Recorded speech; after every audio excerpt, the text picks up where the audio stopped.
thank you everyone for joining. I'm very pleased to have all of you ladies in this interview. I know we are joining from different part of the world. I'm signed in from New York. Professor Colette Masicelli is here from New Jersey, US. Safi is here with us from Canada. And then also we have Anguissa from Brazil. And we are technically from all over the world signing in together.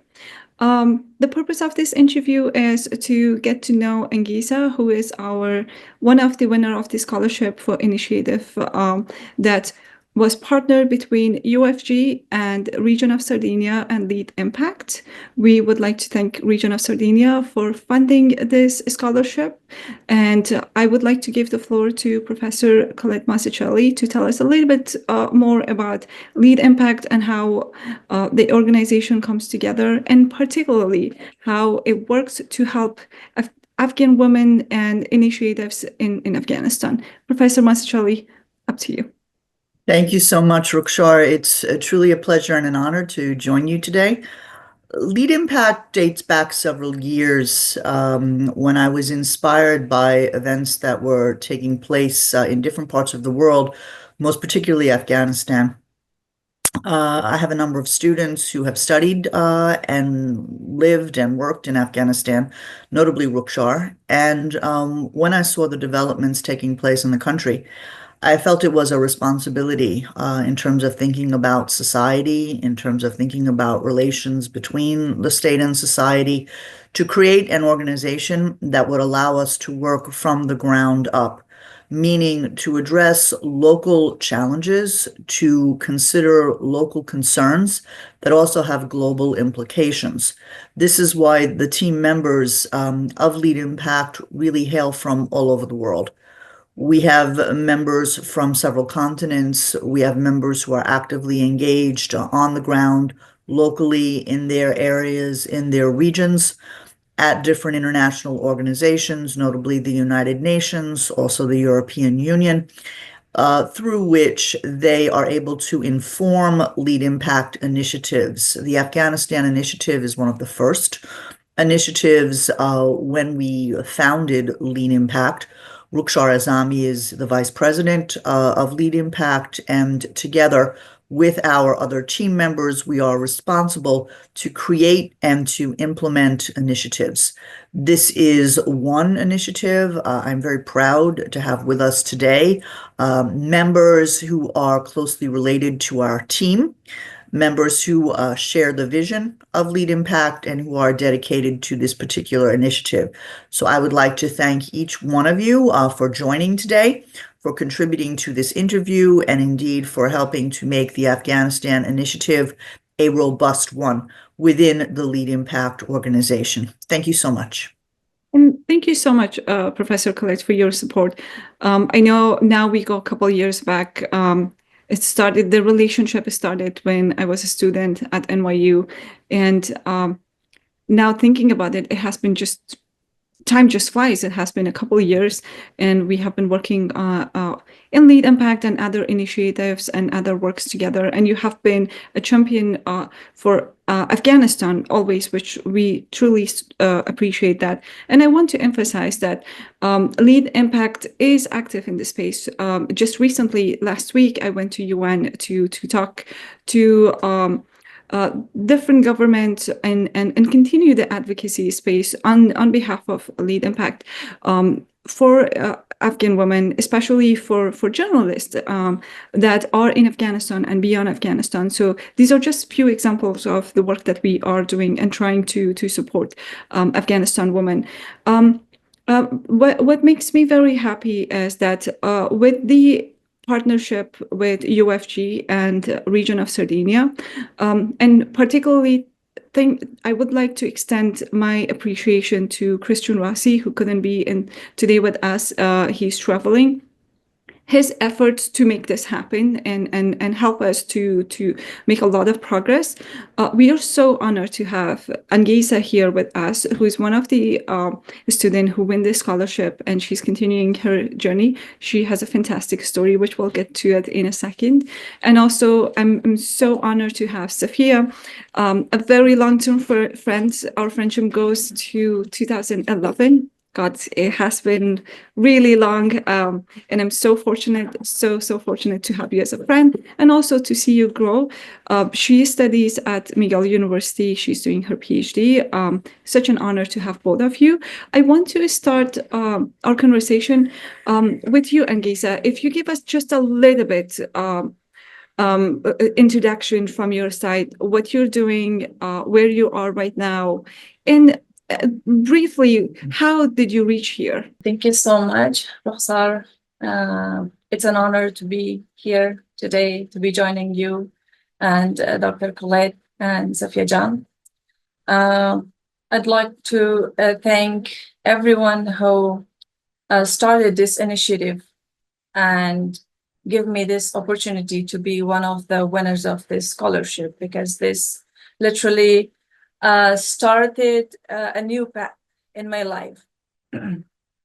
Because it is, as an Afghan woman, it's not easy to, the situation in Afghanistan.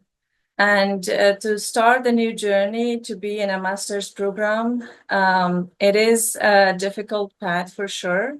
But we Afghan women, we will definitely can do it, right?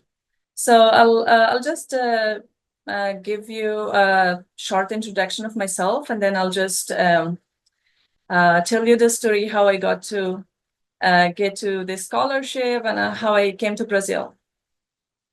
My name is Angesa Mariam, and originally I'm from Badakhshan, the north side of Afghanistan. And back home, I have always wanted to be there for the Afghan community, for the Afghan women, because as you have, you might have some information about the Afghan girls in the northern part of Afghanistan, specifically the girls in Pamir or Wakhan district of Afghanistan. They go through a lot. So my goal there was to be involved in some projects to be able to do something for them. So that was something that I could not achieve. So that dream kind of did not die. It's still alive, but that opportunity was taken away from me. Anyhow, and then after the regime changed, basically, I'll just jump to that because I don't want to get into the details. How my journey took me to Brazil. I do have a bachelor's degree from India, and I did start my master's in India as well. But due to the COVID-19, I had to leave India and go back to Afghanistan, and then I could not travel back. And then due to the security issues and what my family went through, my husband, we had to leave Afghanistan. So after a few months in Pakistan, we got the visa, the humanitarian visa, to come to Brazil. Coming to Brazil really changed my life, I could say for good. Brazil is a country that it was always shown to us, especially the Afghans, for the football, for the carnival. It was shown to us as a country that is famous for, the football players and for the carnival, for the festivals that is huge, but never as a country that there are a lot of opportunities for women, as well as a lot of issues for women. I am living here right now, and I see. When I came here, the first challenge that I faced was the language. I could never thought that there would come a day for me that I start using the Google Translate to be able to communicate with a person. So that was kind of really frustrating for me. And I told myself that same day that no, I never accepted defeat in my life, and I'm not gonna be defeated. I am going to learn this language within few days. So that was my challenge to myself. And I did not learn it in few days. I mean, nobody could do that. But yes, it did take me like few months, like I could say 3 months, that I took like the basics and everything. I taught myself. I'm a self-taught. I did not take classes. So that is how I started my journey towards achieving this scholarship. So when I heard about this scholarship, I was so excited that I told myself that I am gonna do anything possible. I'm gonna, give up my sleep or my, schedule, like everything. I just have to win the scholarship because this is not for me. This is going to show my resilience for the Afghan women, for the Afghan girls that they cannot go to school, for my little sister that is stuck at home right now, for my family, for my mom, for my sister that she is a doctor and she cannot practice right now, and for the thousands of our Afghan sisters, Afghan mothers, and Afghan daughters that cannot go to school today and cannot work, for the thousands of Afghan mothers that cannot provide for their children and they don't even have the right to go on the streets to beg. Even that right is taken from them. So this scholarship is not only for me. This is going to open a doorway for me to step into another world so I could provide maybe some opportunities. I could show uh, for the world that if an opportunity is given to an Afghan woman, we can do better things. All we need is an opportunity. And that is how we came to Brazil. That is a little bit of my story. Thank you so Thank, much. thank you so much, Angisa Jan. That's so inspiring. I'll dive into it a little bit deeper about your journey that you went abroad, you studied abroad, you went back to Afghanistan to make a contribution. But we'll get to that in a second. And I want to applaud you. I know the ambition of learning a language. I have been there, trust me, few days, and then you realize like that few days, even few months is not enough. So I get that, but thank you so much for sharing your story. Safia Jan, I know you left Afghanistan a few years before the regime change in Afghanistan, and you left with the ambition that Afghanistan, there was no discussion of the regime change. So you were doing your master's, I remember at the time, and you continued your journey to PhD with thought process of going back and building back in Afghanistan. I want you to give us a little bit information about your journey, how you are where you are, and then also talk to us a little bit. How does it make you feel when you see these changes? And then also you see brave women like Angisa that they are abroad, they have the opportunity, but then also a lot of work that they could do in Afghanistan, that opportunity is taken away from them.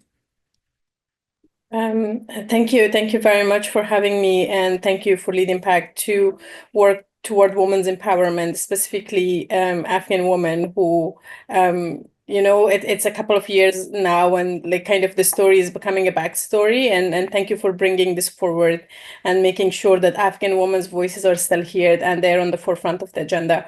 About me a little bit. I'm a PhD candidate at McGill University at the moment. I would call myself an academic, an educator, and an activist.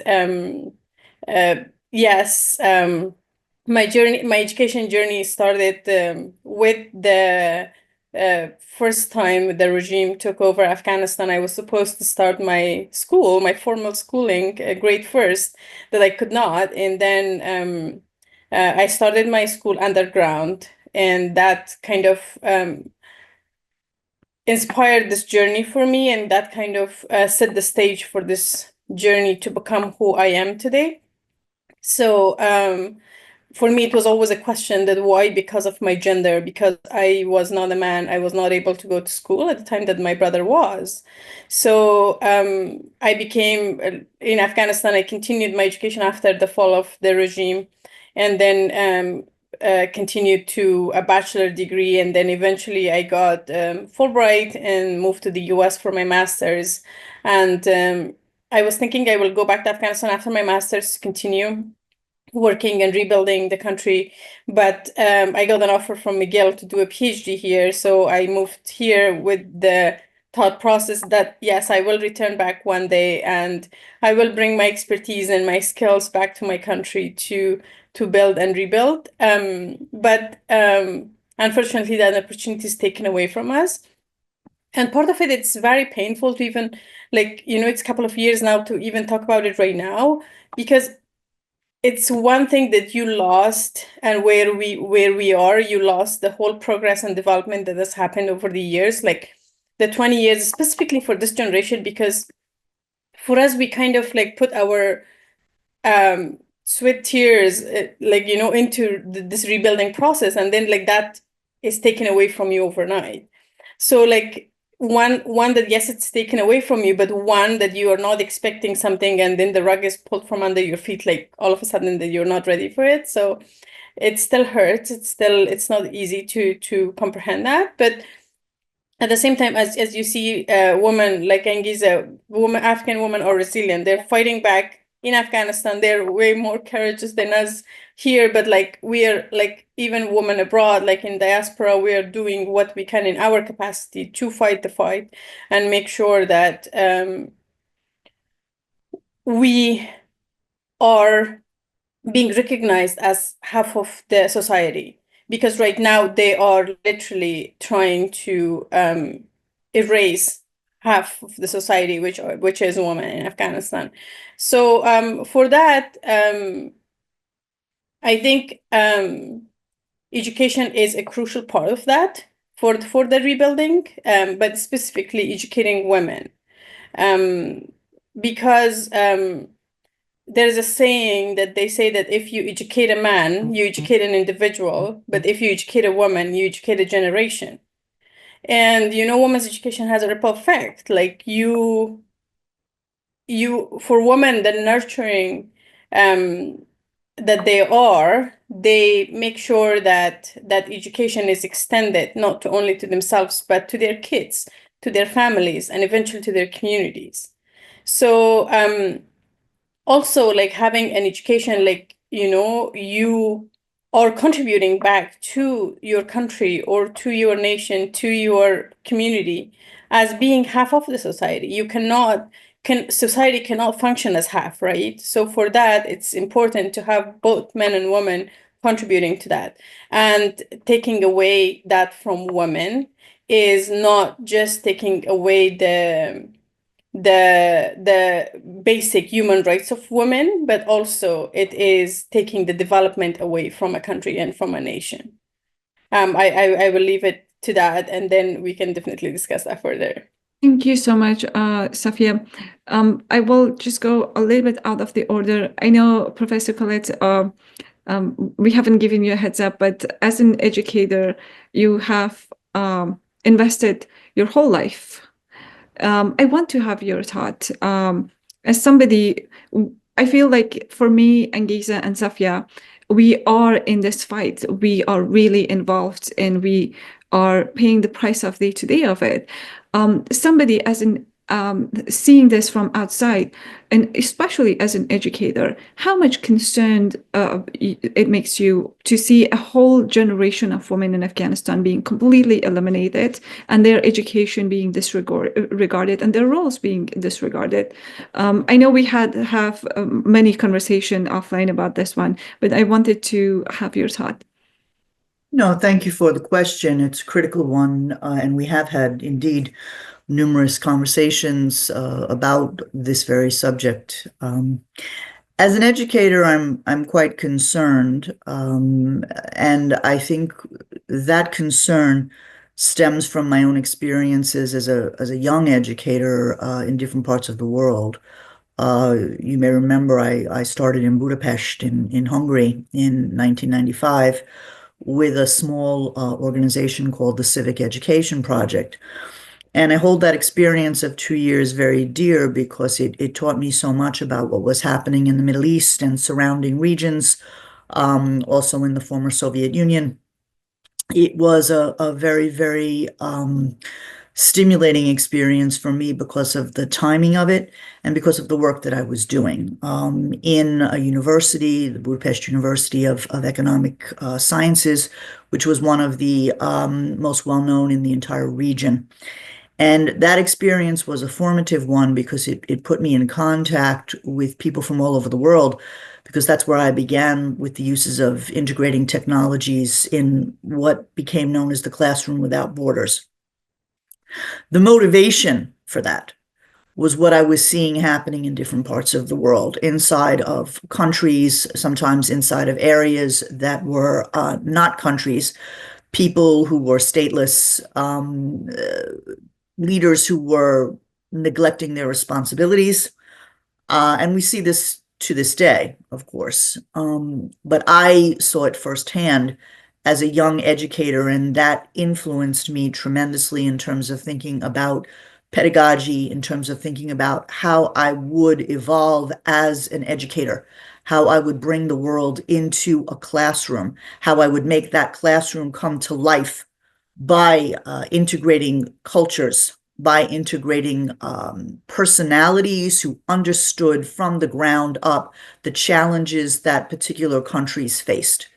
This became critical for me as an educator because I believe that learning is a lifelong process. It is a lifelong process. It is a process that connects a person to the world that that person creates and to the world in which we live, both.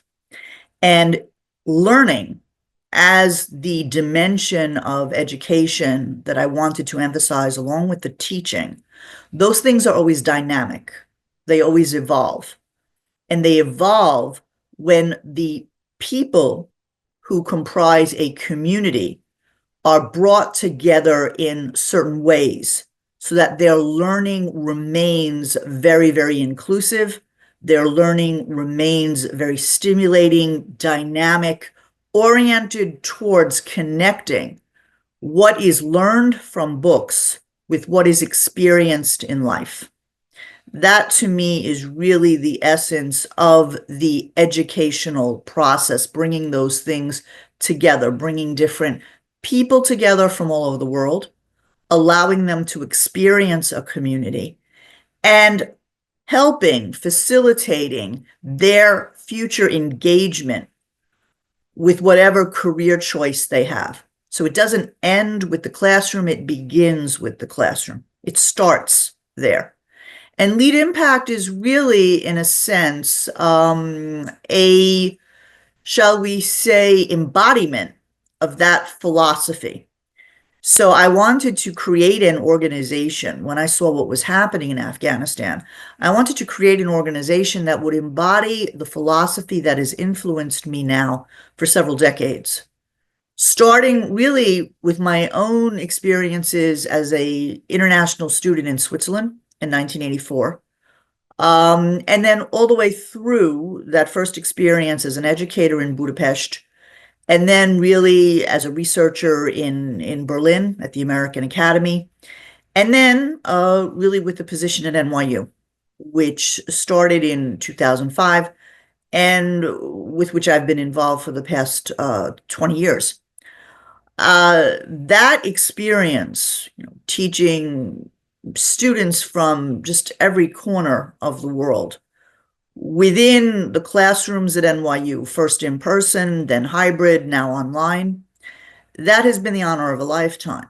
And it continues to influence and shape the way I think about learning and the way in which I think we work together within Lead Impact, because we reflect on our own evolution as women, as human beings, as professionals who want to contribute to shape the world in which we live. And I think you mentioned your own activities at the United Nations, your own career choices, everything that you've done in terms of the initiatives you've taken to keep Afghanistan very, very much in the forefront of people's minds. This is what we strive to create as learners, as human beings, and each one of us in our ways as educators. And I'm totally committed to that. I'm totally committed to what we are doing here. And I'm very, very honored to take part in this initiative because I believe in the future of Afghanistan. And I believe in the future of our world. Thank And you. together, I Yeah. think we can and do make a difference, each in our own ways. So thank you again so much for first hosting this, Rukshar, for bringing the ladies to us today, and for facilitating this conversation, which I believe will be very important in terms of thinking about our responsibilities with regard to Afghanistan. Absolutely. And thank you so much, Professor. You're bringing a wealth of knowledge and experience that we are fortunate to learn from it and be part of it. Absolutely. And Gisa John, as Professor Collette said, we are trying to create lead impact as a space for which education is a huge part of it. And you mentioned that this scholarship wasn't just for you, it was for everyone, for all the Afghan girls that they're hoping to have that opportunity. From your perspective, organization like Lead Impact and the partners like UFG, Region of Sardinia, how critical is their role and how much of impact this makes? A scholarship, probably this is a drop in a bucket, right? We are talking one scholarship, but there are many people that needs the opportunity. But if we are thinking about it broader, it always makes a difference. I want to understand, as a student who has this opportunity, got this scholarship, how do you evaluate the role of this kind of organization, bringing these opportunities together, and how important it is for Afghanistan women?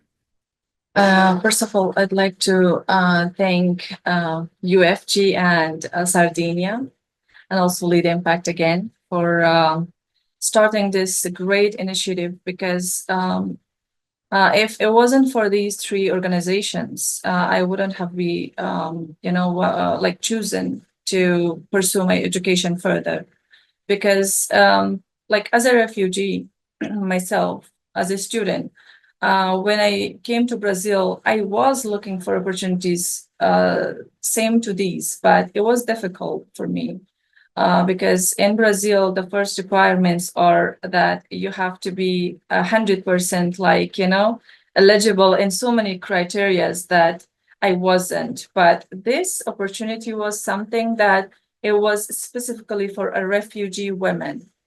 So it was, and in my perspective, if we have these types of organizations, like international organizations, that they come together to find students among the refugee communities or immigrants, because we do have people who are capable, like who have the capacity, who have the knowledge that can pursue their education further. Like for example, the people who left Afghanistan, they were not illiterate. The generation that we lost, the generation that left Afghanistan, were not illiterate. For the last 20 years, like since 2021, I am talking, in Afghanistan, there were a lot of work done on women's and girls' education. So that generation is completely out of Afghanistan, if we speak like as of today. So if these organizations come together and think of something similar to Lead Impact or Region of Sardinia and UFG, and start these types of initiatives, because these types of, like, for example, I believe I was the first maybe female student, a refugee, that I received this scholarship in Brazil. I believe so, right? Yes, yes. So this was just the first, but imagine if we start doing this, because even I'm sure you are aware of this, that we know that right now in Oman, or in some of other countries, that there were a lot of projects that were funded by the US. They are, they have been stopped, the funds. So they are literally like without any plans. They cannot return to Afghanistan, neither they can stay in that country because they are illegal. So they don't have any futures, like future, like that. They literally are like without any future.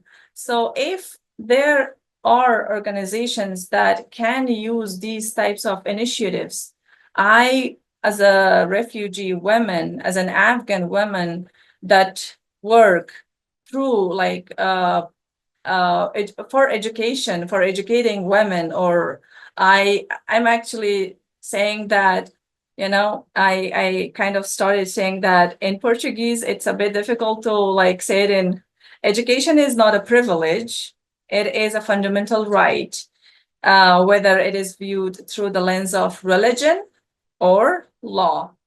So it is something that I am saying nowadays a lot. So as a person that I believe in this thing, we have to work through this. And one thing that I would like to focus, that kind of relates to this question you asked, if there are women in the leads of these NGOs, we have to stand together.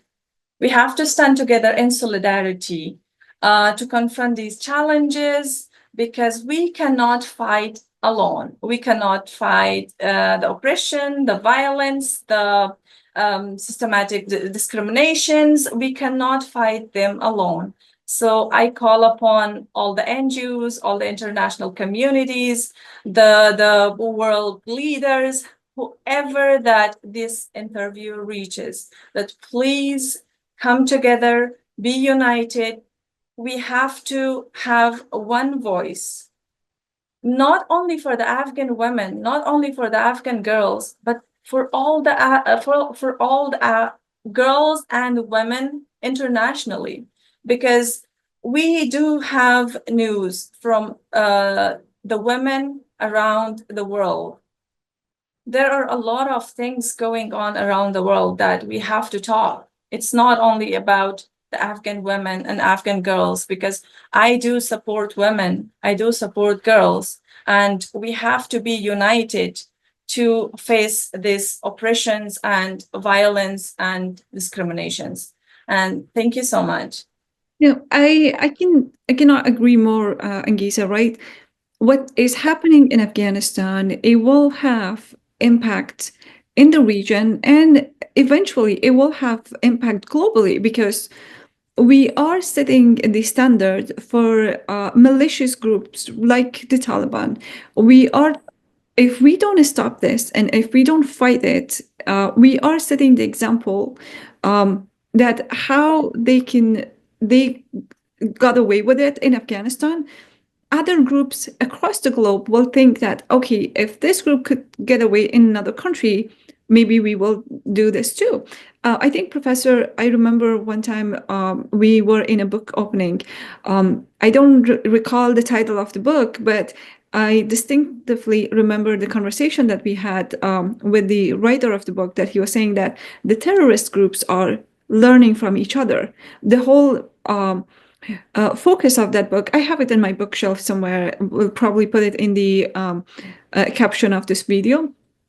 That the focus of that that book was that the terrorist groups are learning from each other. So by not fighting what is going on in Afghanistan, as you said, Angisa, we are setting the bar really low. We are setting the standards in a way that eventually it will spread. It will spread regionally. It will spread globally, and the impact will be far more beyond. Today, probably it's Afghan women that they are fighting for their education, but we can see it just right now, where I'm living, how much of the women's rights are being chipped away systematically, right? So we see that ripple effect, absolutely. Sophia, I want to come to you with question. I had another questions in mind, but this opened this whole other chapter of thought process for me. Um, I know you have done a lot of advocacy in Afghanistan. If you can tell me a little bit, what was just briefly some of that work that you have done in Afghanistan, and then also elaborate how that path has changed when you expanded your education path, and how your education is playing into it right now when you're continuing your advocacy, particularly when I know you're very active in media. You try to interview with different platforms to make sure that the awareness is there, right? How that path has changed and how your education played a fundamental role in that. Yeah, definitely. Like, for sure, like, first of all, like for us, it's personal. So we do take a stand. We want to keep the fight going. So, whatever we do, each of us in our own capacities, we will continue. But my activism started, like, I think when I was 6 years old, when my fundamental right was stripped from me for just being a girl to not go to school. So I fought back then. I went to underground school. I got an education despite what it was, what the challenge was presented to me, what, like, when my right was taken, I fought back for my right.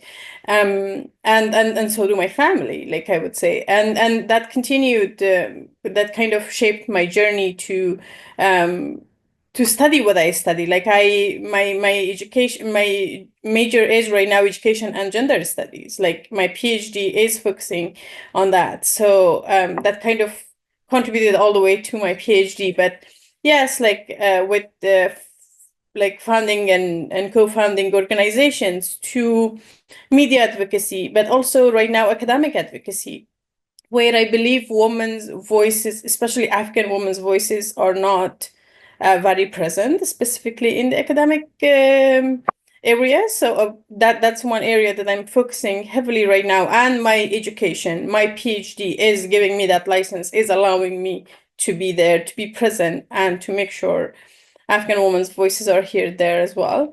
But at the same time, in general, like, education, like, for me, my education equipped me to have certain set of skills, right? Like, for example, when you get an education, like, we in a society, we have different areas of focus and needs, and we need both men and women to contribute, and you will do that through your professional education, right? Like, I'm not one thing that it's important to note, that education is not just the classroom education that you get, it's not just the school that you go to. But why I'm saying formal education, or the degree that you will get, your degree will give you certain expertise in certain areas, right? So that will allow you to contribute more focused and more in that specific area that is that you are getting an education. But it will also open up the door for you to think critically, to understand what do you need, and what your community and your surrounding might need, and how you can play as an individual, how you can play a role in filling that gap, right?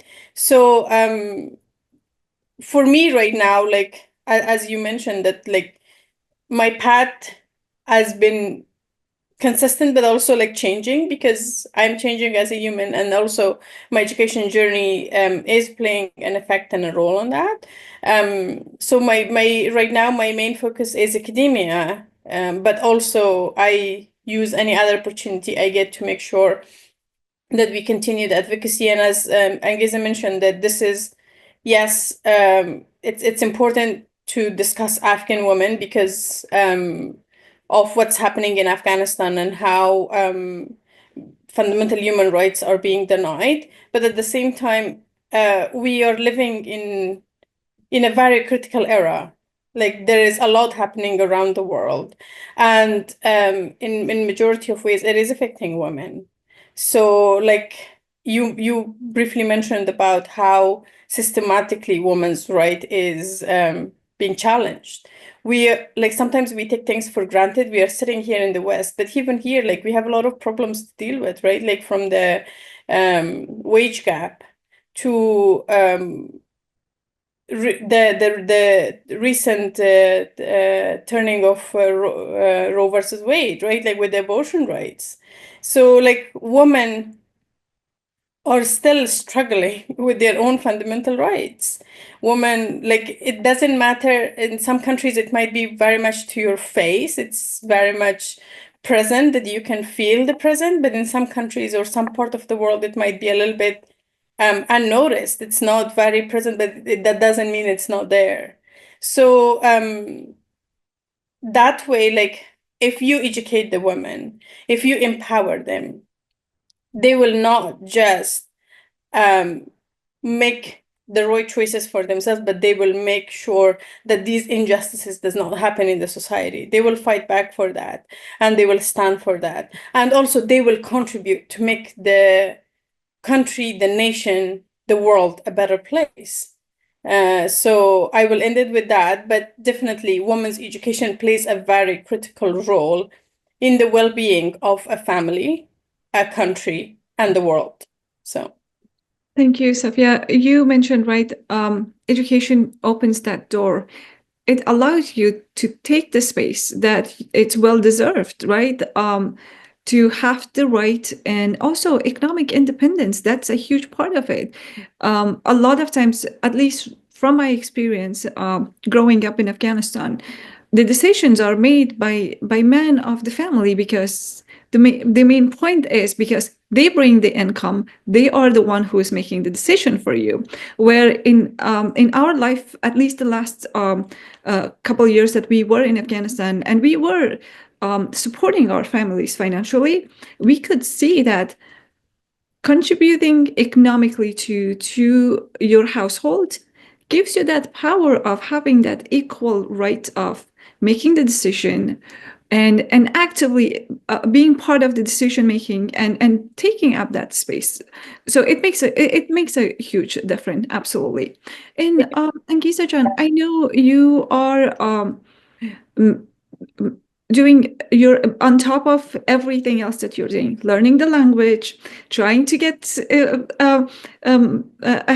not ahead, that's probably not the word. What I'm trying to say is trying to keep up with your studies and learning the language and learning the new environment.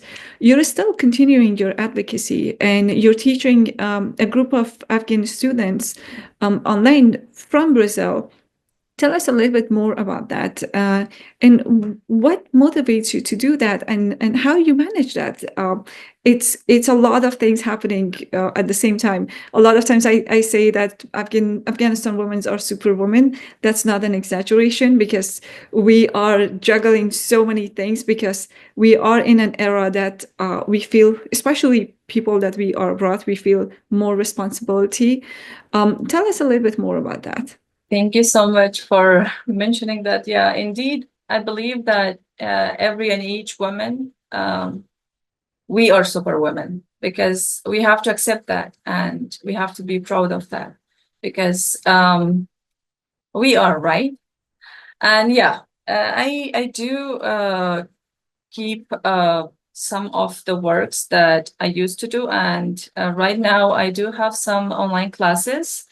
So one of the types of advocacies that I do is through my education, because as I mentioned before, I come from a family that is involved in education. My mother, my aunties, my aunts, everyone. So I also love to teach. I am actually a TESOL certified teacher, English teacher. So I teach English for Afghan students, as well as Syrian students and Palestinian students. So I take time off. Actually, nowadays it is a little bit too much because I might reduce the timing as I started university, and the schedule is a bit too much for me. But yes, I do teach. I try different platforms for them, and I also try personally, it is a bit difficult for me and challenging to be able to provide for them at least, to be able to pay their internet package, because in Afghanistan, it is a bit difficult to be able to afford a cell phone, a smartphone, let alone a laptop or an iPad or something, and then to be able to afford an internet package for maybe like an hour or something. So I am also trying to do that on my own.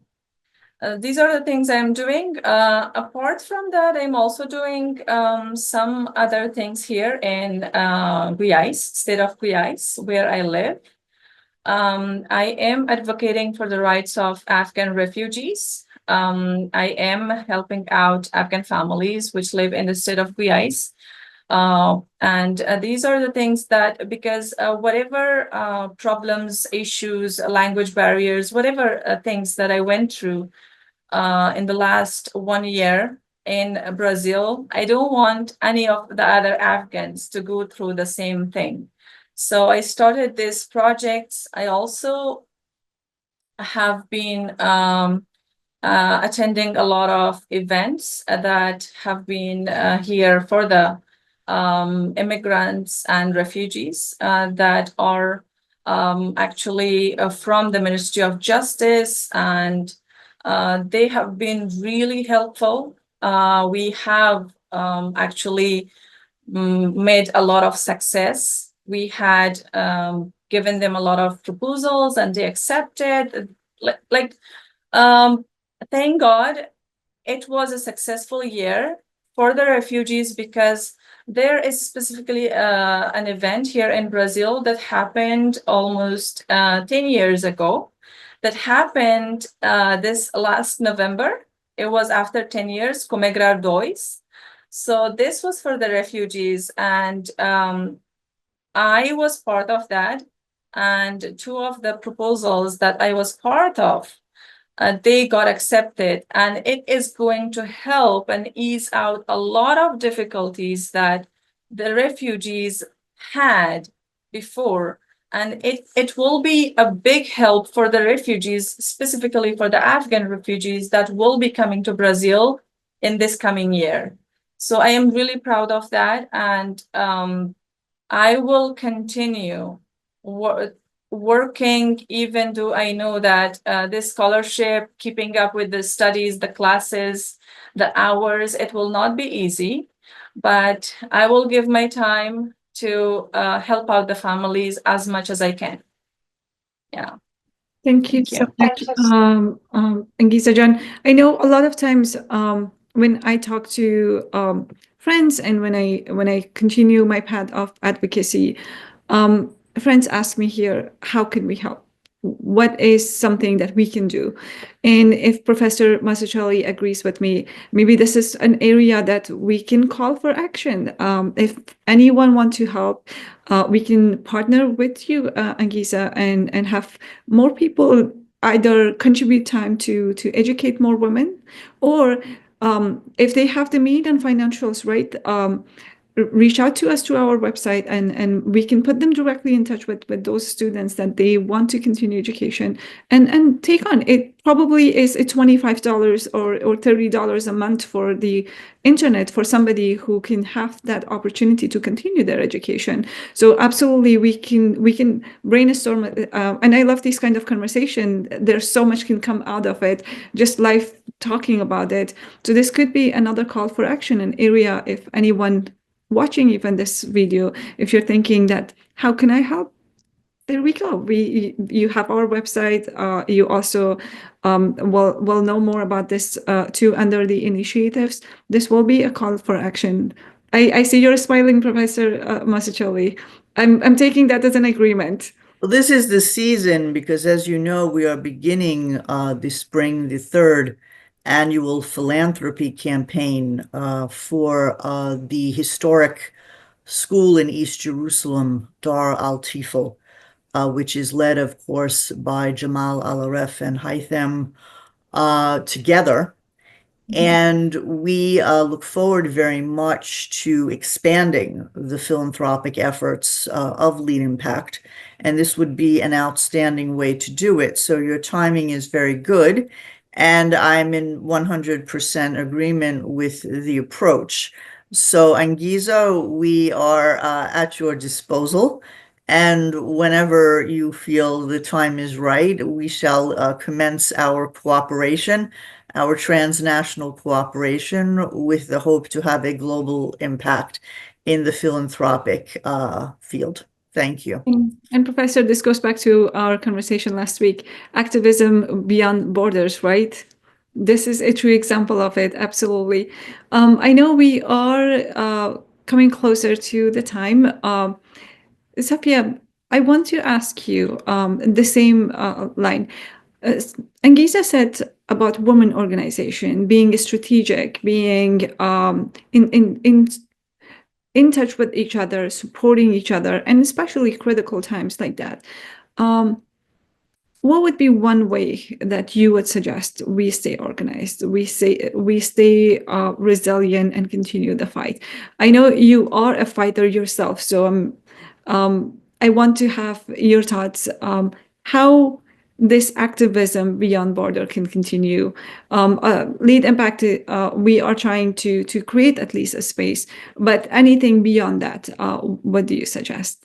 I believe that first of all, it's important to keep the dialogue open, because like this conversation today lead to a lot of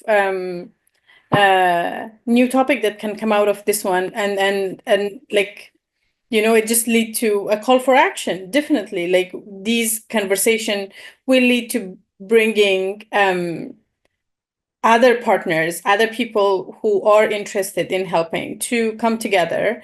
Because as an individual, we might have one voice, but when we are working together, we will have even we have a bigger impact, and we have stronger voice to fight the fight. But at the same time, to also make a difference. For example, like that $25 that you mentioned just for the internet package might be nothing for us here in the West in a month. Like you might get a couple of cup of coffees, but there it can change a woman or a girl's life, right? Like that will make them to get an education, that education that, as you mentioned, give them the economic power, economic independence, that will give them a better health, because they will make better choices for themselves and their families. That will give them the opportunity to break the cycle of the poverty in their generations and generations before them. They will give them the tools to be an active member of the society, and eventually the global society in their own communities, but later the global society. So one way that I would say that like we can continue the activism, and also what would be more effective, is for the organizations that they are working to not go with the media trend and just forget once the topic is not a hot topic anymore. I encourage each and every one of us, and you all, to keep the conversation going, keep the dialogue open. Let's talk about it. Let's brainstorm. Let's find out what works. But also, once like some of the ideas that are, or some of the platforms that is given, or some of the ideas that are, we can see a little bit of difference, and also let's invest a little bit more on those. For example, if I cannot give my time, maybe I can contribute financially. If I cannot contribute financially, maybe I can give the time, or maybe I can just talk about it, go talk to someone else, and maybe they will be interested about it, you know. So I think that the first thing I would reiterate, that let's keep the conversation open, let's talk about it. But second, the talk should not just stay in the talk, because there's a lot of talks happening, but sometimes that's not leading to action. Let's see what we can do as an individuals in our own capacity, and come together to make sure that's implemented. And even if as an individual we can change one person's life, that person can change another person's lives. So you can see that multiplying effect, it will keep going. So sometimes we say, oh, it's too small, it's just one person, it doesn't matter, but it does matter, you know that one person can help another person, and that small amount that we might be contributing that we might think is invisible will be visible one day. So with that, yes, let's use these platforms like Lead Impacts to come together. Either it would be in this shape of a dialogue, either it comes to an initiative, and let's learn from each other. Let's learn from the lessons from the past, what has happened. Afghanistan went through it one time, and we came to the other side of it, and we will do it again. Afghan women will do it again. So let's reflect back to what happened and how we overcome that, and let's work together to make that happen. Because even at that time too, though we didn't have the platforms we have today, like the media, the internet, and everything, still everyone was fighting the fight. So let's continue that, and let's work together to make the difference. Thank you so much, Safijan. I cannot agree more. I wholeheartedly agree with you, and we'll definitely continue this. I truly enjoyed that, the conversation today, and also our connect beyond this. Absolutely. Just last question, Angisajan. What will you do once you're done with your masters? What are your hopes and dreams? I'm just fascinated by your story, and I can't wait for you to complete the masters and then and continue the path, so we see your wonderful work in the world. Thank you for the question. Well, to be honest, I do have a lot. I mean, I think a lot about it, what I'm gonna do. And honestly, my first, and I believe this is the dream of each and every Afghan, that tomorrow, maybe the next day, Afghanistan will be at peace, will be free. And the moment it is back to normal, maybe, the regime changes, I might be the first person to go back. Because, yes, I will. That is my country. That is my homeland. Who will not go back? And that is one thing, because I want to go back, and I want to work there. I want to create opportunities for the girls and women that went through a lot and still are going through a lot of difficulties, that their rights are being, taken away from them, their basic rights, their rights to live as a woman, just for being a girl, for being born a girl. That is something, it is just a dream, and we pray and hope that it comes to reality. But professionally, I would like to keep fighting through my education. I am actually, right now, I'm actually thinking to also apply for maybe a fellowship through and during my master's, as well as also in the last year, I might also apply for a PhD, is one thing. That is for my professional. And then career-wise, I would like to continue my advocacy, and I would like to keep advocating for the rights of refugees and educating women and girls, because that is what I want to do. And that is what gives a meaning to my life. And that is what kind of gives, that what my life is all about. Because even though I mentioned before, right now that I got this scholarship that I am going to study, is because I want to show the world that as an Afghan woman, I have been given an opportunity, and I'm going to show to you, and I am going to show to the regimes that pinch the women down, that women are not capable of doing anything. This is a slap on the face of them, that women can do anything. We are not weak. And that is my plan for the future. That I would like to go forward by keeping and continuing my advocacy with the education and also with my advocacy with the rights of refugees, because refugees and immigrants also go through a lot of difficulties and struggles. So that is my plan for the future, and I hope to get it done. Definitely. You're more And from just knowing you for brief time that we have connected and we are talking. I have no doubt in my mind, Angisa, and I thank you wish so much.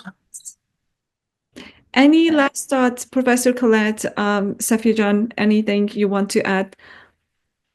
Well, first I want to thank you and Safia and Angiza for this wonderful conversation. It's inspiring. And like Rukshar, Angiza, I truly believe you will do wonderful things in the scholarship and then well beyond the scholarship, and that the scholarship will provide that foundation for you to plant the seeds that will grow and spread really throughout all of the communities that you wish to be involved with and influence. This conversation reminds me very much, many, many years ago, I was asked by Ramu Damodaran within the United Nations to write an essay for the UN Chronicle called Education and the Freedom from Exclusion. And when I think about that essay and what I hoped in 2001 to achieve as an educator, this conversation brings me back to those hopes and to those dreams, and to see them actually discussed as potential realities. That is a great joy, because I agree with Safia. One must speak, one must have voice, one must use and choose one's words carefully. But words have little meaning without action. Words and action can never be separated. This was the view of Jean Monnet, one of the founders of European integration, and I was inspired by his philosophy when I was very young. So I am delighted to see that we will continue in Lead Impact, hopefully in cooperation with you, to connect words and action and to make sure that what we speak and what we do resonate together to continue to make a difference in our world. So thank you so much. Thank you so much, Professor Mastrelli. Safia, any last thought?